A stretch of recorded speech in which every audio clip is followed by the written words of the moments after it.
Hey everyone, this is Cindy, and I've got a big mess on my desk, but I decided I'm making this journal for Louise, and I thought I'm going to try to film the process as I go along. I mean, not film every step, but just kind of give you an idea of what I'm doing. And of course, I got into it before I remembered I was going to film it, but fortunately, I had a couple extra books. So I found these, there's 3 books in this series that I found. I found them at Goodwill, not Goodwill, Salvation Army. Got them for, I think, $1 a piece. And I had been planning on doing some sewing videos in journals anyway, so I thought these would be perfect. So, and they're, I think, copyright 1966. I think it had a Roman numeral I had to look up, but anyway, yeah, 1966, or was it 69? 1966, says right there. Okay, anyway, so what I did is I gutted the pages, and when I did that, I realized these are made a little bit like little golden books, like it's got the indentation there. Except little golden books, you know, they don't really have a spine in the back, it's just had a little tape over it, but this is an actual spine. So when I was, took the pages out and the cardboard that was the spine, I was able to fold the book out, and it's kind of hard to explain until you've done it. What this does, it gives you a spine about 1.25 inches wide. So I put some cardboard in there, and right now I'm in the process of gluing it and letting it dry. You can see it's still wet. But this gives me a 1.25 inch spine, and the reason I really want to save this spine, even though I've got a little tearing here, and I put some Mod Podge on that, and I'm going to work on it some more just to secure it, is if I add just to add a spine and put fabric or paper over it, I'm going to lose the B in my Better Homes, which is okay, but then I'm going to lose my C in my casual clothes right there. So I'm just going to try to salvage this spine, and I will make sure it is sturdy. Like on the inside, I got the cardboard. I'll put some more Mod Podge or something on the outside, and maybe some lace or something to really secure it. But anyway, that's the process I started on that. And like I said, it's because it's got this indented area here, and this all spreads out once the pages are out and gives you a wider spine. So that's what I'm doing on the cover. And on the pages, I was able to get most of them out in double page spreads. And some of them are really good shape and some are not. The ones that are, you know, have holes in them, I'm just setting them aside. I'll use elements off those pages for tags and things, pockets. But the ones, and then the ones that's got a little bit of the cardboard from the spine, setting those aside as well. But some of these that aren't as in bad shape, and let me pick up the one I just dropped. Okay, yes, these, they're, well, about the same. That one's not bad. But what I've been doing is putting some washi tape down there just to kind of secure that border, I mean the spine just a little better on these, the fold on them, because you know, this paper's old. It's very thick paper though, and it does have the holes, and I think it would hold up real well, but just to give it a little extra stability, I'm gluing washi tape on it. So let me just show you what I'm doing, and I'm doing this very scientifically. I've got my bottle of tacky glue and my paintbrush, and I'm just sticking it in there, and I'm grabbing some, and I'm just putting it on there. So, and I'm going pretty wide because my washi tape is pretty wide. You know, I could get a little bowl and put it in there, but then that would just be, you know, the right thing to do. So of course I got to do it this faster way. And I want these to have plenty of time to dry, so I will let all of this stuff I'm gluing today dry overnight before I attempt to sew anything in. And just spread that out. And like I said, I'm using this really wide washi tape so that, no, it definitely covers. And then I will trim that off, and we'll be ready to go after it dries. So let me do one more. I find that one I had. Over here hiding. Let me wipe this glue off. It does go, the glue goes through the holes in the fold there, so. Sorry, I'm not very organized, but I just thought, oh, I was going to film this. So yes, and I did dry that off with my sweater. So like I said, very scientific. If you want to know the, I don't even know, it's not really the easy way to do something, the crazy way to do something, definitely watch me do work. This is why I don't do many process videos. I don't want my secret out. Crazy way I do things.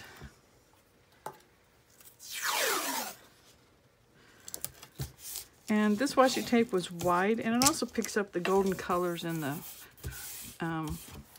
pictures on the pages. So anyway, that's what I'm doing today. I'm just letting these, I'm prepping these pages and prepping the spine and the cover, and I will work some more on that cover, never fear. I will make sure it is sturdy before I send it to Louise. And by the way, I'm not going to post this video until for sure that she's gotten the journal, and I'm going to try to piece a bunch of videos together. So if it doesn't work, you'll never see this video. So anyway, because I don't want a bunch of 2-minute videos, even though I can see this one's already 6 minutes. So anyway, I'm signing off. I'll talk to you guys later. Bye. Hey everyone, this is Cindy, and I just wanted to make another video showing you what I'm up to on making this journal, sewing themed journal for Louise. Last time, last video, I was working on the covers and on these pages, putting the washi tape on the pages, because I was able to remove most of the pages and keep the fold intact. I just wanted to reinforce it, so I was putting the washi tape on it. Well, I had, what, 2 other books as well, so I thought, well, since I'm working on the one, I might as well work on all 3. So by the time I got to the end of the 3rd book, I ran out of that washi tape I was using, so I just pulled this washi tape, and I thought, I really like those ladies wearing those vintage looking dresses. So, why didn't I use that more in the, the book pages? But I thought, well, I can make some tags on them real quick. In my stash, I have what I call blanks, blank tags, and it's basically some chipboard that I've covered with some scrap papers on the back so you can write, and then maybe I have something on the front, maybe I don't. And on these particular ones, I had some pages from an old shorthand book from the 40s. I just covered the front of the tag, so I added the washi tape and then I stitched around it to make several of these tags. So that's what I've done. But I really like that washi tape, and I should have thought of it sooner. And then I had 2 strips of the washi that tore when I was trying to put it on the book page, so I just put some of it on a tag that I had, 2 tags I had made. And then I had some of these. I worked these up last night and stitched them this afternoon. And basically what this is, I got the idea from, I think it was from Gail Agustinelli, and she said who she got the idea from, and I think I might know who it was, but I'm not sure. So you can check out Gail's video. It's one of her Scraps Reimagined videos. And basically what you do is you take a page from a Reader's Digest book, because that makes a pretty good size, and just fold it in half, and you glue it together. And I just use glue stick. And then you just put scraps of papers on the front, and then some sort of scrap on the back where you can write. And then you don't have to stitch around it, or you can if you want. But I just had my box of scrap papers that we all have, and just when I was watching TV last night, I just was tearing and gluing down. And so I made some of these, and like I said, I stitched around them today. Not all of them are sewing theme. I just grabbed bits out of that box and was working them up. And some of them I used a zigzag stitch around, and some I didn't. I got glue all over my hands. So anyway, that's what I've been working on. These, a bunch of these. See, that's sewing pattern pieces. And see, sometimes I'll use a full sheet for the back, and then sometimes I'll just use bits and pieces, just using up scraps. So here's one with got a sewing pattern instruction piece, and then some of the tissue from the pattern, and a stamp of scissors. And on this one, I had a whole bunch of old trims and things, and this is some of the packaging from it. Here's the other pieces from that packaging. On this one, I just added a little piece of lace. This is a piece of napkin I just put over it. A strip of selvage. And all of these have got blank paper on the back. So anyway, I just worked up a bunch of these while watching TV, and then like I said, today I just stitched around them. And I really like these because they're pretty thick, because the 2 layers, a book page, and then all the scraps make them pretty thick.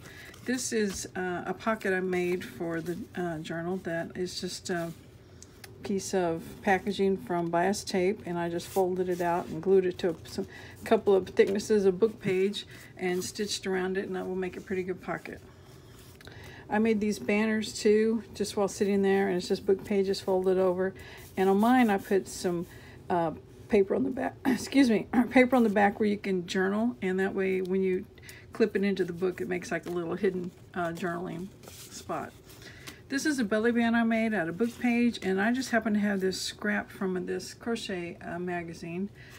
Just this little bit of picture, and I thought, well, that works pretty good for this sewing journal. So anyway. And here's some more packaging for piping that I had, and I just cut it up and put it on this tag. And on this one, I think I'm going to make it into a pocket or a tuck. And one other thing I did, and this is out of the book pages as well, is I made these big pockets, tag-shaped pockets. And this is just 2 sheets of the book pages glued together, and then this is the pocket part is actually 1 page folded over.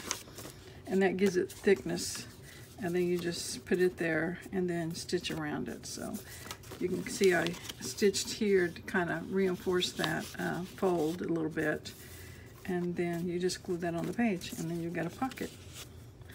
And so it's a great way to use up book pages, which we all have.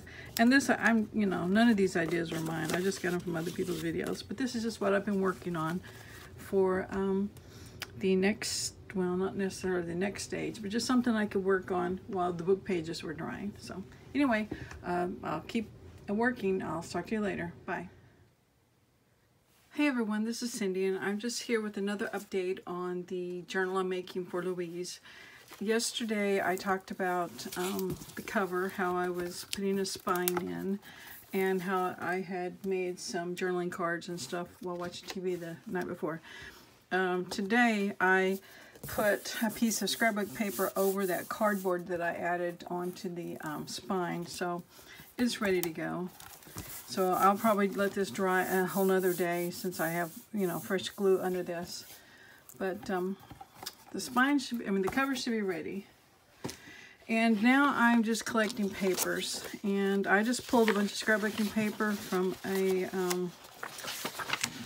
group of papers I had. Just if it had some sort of sewing theme or fashion theme, I pulled it, and I pulled a whole bunch, as you can see.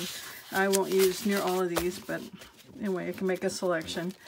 And here's some more. I'm probably going to use this as signature covers because it's thick, like craft paper, cardstock, and I just love the image on there. So anyway, I got those, so I'll get those trimmed down. And then here are the book pages I was working on. Remember, I put washi tape on them. And since I had 3 books, I went ahead and cut the pages out of the other 2 books, and those had a green theme, and the one I'm working on has a yellow. So I thought I'd just use a combination of the green and yellow in the book. So those are ready. And then I was cleaning out the other day and found a whole bunch of these sheets that my daughter was in 4-H, and one of the competitions was they had to identify all these sewing notions. And this was just a little thing you could print out where they could study from. So I had all these papers and put away with all the sewing stuff I had been collecting.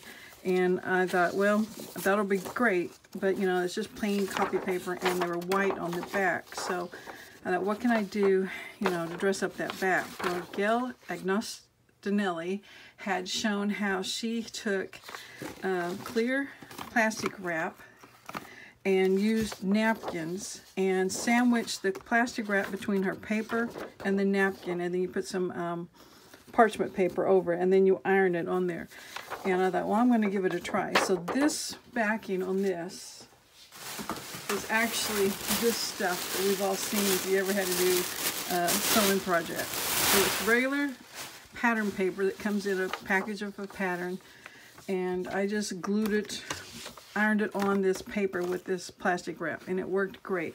The only thing I would say is your iron has to be hot, and you can't just like iron like that and it work. You have to press and hold it for a while, let that heat really get down into it. Once your iron gets really hot and you just take your time on your paper, then it glues it just perfect on there. You can kind of see a little bit of wrinkle, but so that way you know it's not just printed on there. But anyway, it feels fantastic. So anyway, I've got several sheets of that. I'll trim those to fit. And then I had this old music book, and I was able, you know, just to remove the staple. So we got these pages I'll trim. And then the thing I was going to work on to show you is I had bought, let me get all this out of the way, a package of wallpaper border at Goodwill or Salvation Army. And most of the wallpaper border I've bought, I guess all of it except for this, is the kind that it's not sticky. You have to get it wet. This was the first I'd had with sticky wallpaper. And I thought, well, what can I do with that? So I decided I'm just going to stick it to some cardstock. So that's what I did on this piece here. And I thought, I don't think I'm going to have to do any gluing, because if this is supposedly sticky enough to stay on your wall, then this should be sticky enough to stay on paper. And so far, it's doing real well. And I thought I would do a couple of these, stick them on this cardstock, cut them out, and just put these in as a combination of just, you know, shorter pages. I could do some pockets, different things like that. So that's what I'm going to work on next. I'm just going to glue stick some of this stuff down on this cardstock and cut it out. And then I'm going to trim the pages. So anyway, don't want to keep this video very long. So that's what I'm working on now. So talk to you later. Bye.